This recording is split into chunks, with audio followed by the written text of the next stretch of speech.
Shalom. Selamat malam Bapak Ibu, saudara-saudari yang dikasihi oleh Tuhan Yesus Kristus. Kembali malam ini kita akan merenungkan firman Tuhan. Tetapi sebelum kita merenungkan firman Tuhan, mari kita bersatu di dalam doa. Bapa yang Maha Kasih, terima kasih Bapa atas berkat-Mu, sehingga malam hari ini kami masih diberikan kesehatan, kekuatan, untuk kami bisa bersama-sama merenungkan firman-Mu pada malam hari ini Bapa. Berbicaralah Bapa kepada kami, karena kami siap mendengarkan. Dalam nama Tuhan Yesus Kristus, kami sudah berdoa dan mengucap syukur. Amin. Bapak Ibu saudara-saudari yang dikasihi oleh Tuhan Yesus Kristus, firman Tuhan malam ini diambil dari Kisah Rasul 27 ayat 13 sampai 38. Demikian firman Tuhan. Pada waktu itu, angin sepoi-sepoi bertiup dari selatan. Mereka menyangka bahwa maksud mereka sudah tentu akan tercapai. Mereka membongkar sauh, lalu berlayar dekat sekali menyusur pantai Kreta. Tetapi tidak berapa lama kemudian, turunlah dari arah pulau itu angin badai yang disebut angin timur laut. Kapal itu dilandanya dan tidak tahan menghadapi angin haluan. Karena itu kami menyerah saja dan membiarkan kapal kami terombang-ambing. Kemudian kami hanyut sampai ke pantai sebuah pulau kecil bernama Kauda. Dan di situ dengan susah payah kami dapat menguasai sekoci kapal itu. Dan setelah sekoci itu dinaikkan ke atas kapal, mereka memasang alat-alat penolong dengan meneliti kapal itu dengan tali. Dan karena takut terdampar di beting Sirtis, mereka menurunkan layar dan membiarkan kapal itu terapung-apung saja. Karena kami sangat hebat diombang-ambingkan angin badai, maka pada keesokan harinya mereka mulai membuang muatan kapal ke laut. Dan pada hari yang ketiga, mereka membuang alat-alat kapal dengan tangan mereka sendiri. Setelah beberapa hari lamanya, baik matahari maupun bintang-bintang tidak kelihatan, dan angin badai yang dahsyat terus-menerus mengancam kami. Akhirnya putuslah segala harapan kami untuk dapat menyelamatkan diri kami. Dan karena mereka beberapa lamanya tidak makan, berdirilah Paulus di tengah-tengah mereka dan berkata, "Saudara-saudara, jika sekiranya nasihatku dituruti, supaya kita jangan berlayar dari Kreta, kita pasti terpelihara dari kesukaran dan kerugian ini. Tetapi sekarang juga dalam kesukaran ini, aku menasihatkan kamu supaya kamu tetap bertabah hati, sebab tidak seorang pun di antara kamu yang akan binasa, kecuali kapal ini. Karena tadi malam seorang malaikat dari Allah, yaitu dari Allah yang aku sembah sebagai miliknya, berdiri di sisiku. Dan ia berkata, 'Jangan takut, Paulus, engkau harus menghadap Kaisar, dan sesungguhnya oleh karunia Allah, maka semua orang ada bersama-sama dengan engkau di kapal ini akan selamat karena engkau. Sebab itu, tabahkanlah hatimu, saudara-saudara, karena aku percaya kepada Allah bahwa semuanya pasti terjadi sama seperti yang dinyatakan kepadaku. Namun, kita harus mendamparkan kapal ini di salah satu pulau. Malam yang ke-14 sudah tiba dan kami masih tetap terombang-ambing di Laut Adria. Tetapi kira-kira tengah malam, anak-anak kapal merasa bahwa mereka telah dekat daratan. Lalu mereka mengulurkan batu duga, dan ternyata air di situ 20 depa dalamnya. Setelah maju sedikit, mereka menduga lagi, dan ternyata 15 depa. Dan karena takut bahwa kami akan terkandas di salah satu batu karang, mereka membuang 4 sauh di buritan. Dan kami sangat berharap, mudah-mudahan hari lekas siang. Akan tetapi anak-anak kapal berusaha untuk melarikan diri dari kapal.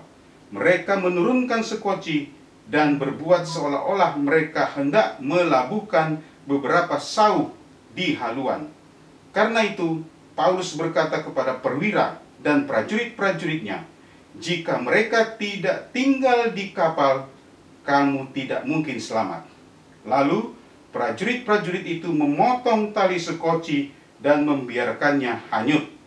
Ketika hari menjelang siang, Paulus mengajak semua orang untuk makan. Katanya, "Sudah 14 hari lamanya kamu menanti-nanti saja, menahan lapar dan tidak makan apa-apa. Karena itu aku menasihati kamu supaya kamu makan dahulu. Hal ini perlu untuk keselamatanmu.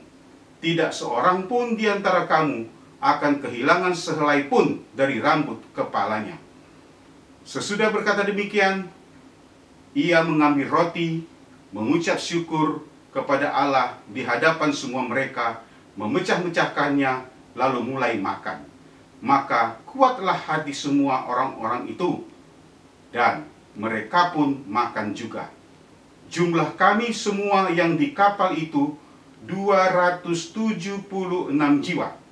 Setelah makan kenyang, mereka membuang muatan gandum ke laut untuk meringankan kapal itu. Bapak, Ibu, saudara-saudari dikasihi oleh Tuhan Yesus Kristus, bacaan kita malam ini dari Kisah Rasul 27 ayat 13-38 adalah tentang Paulus dan kapal yang membawanya diterjang badai dan selama 14 hari terombang-ambing di laut.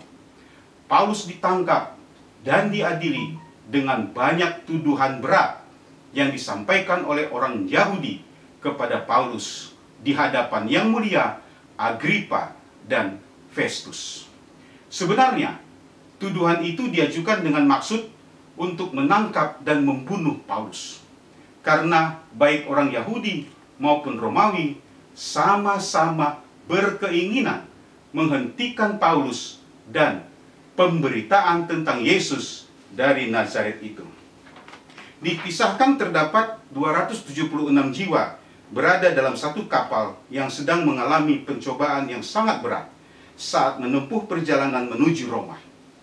Kapal tersebut terkena angin sakal sehingga terombang-ambing di tengah lautan.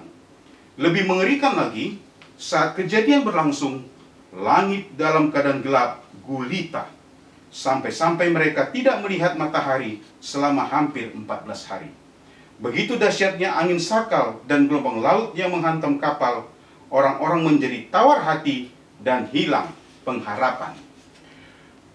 Bapak, Ibu, saudara-saudari yang dikasihi oleh Tuhan Yesus Kristus, peristiwa ini adalah suatu peristiwa yang sangat unik. Paulus sebagai tahanan dapat menjadi pengambil komando untuk keselamatan bersama semua penghuni kapal. Paulus sudah mengingatkan akan bahaya yang akan menimpa perjalanan mereka. Namun, tak diindahkan.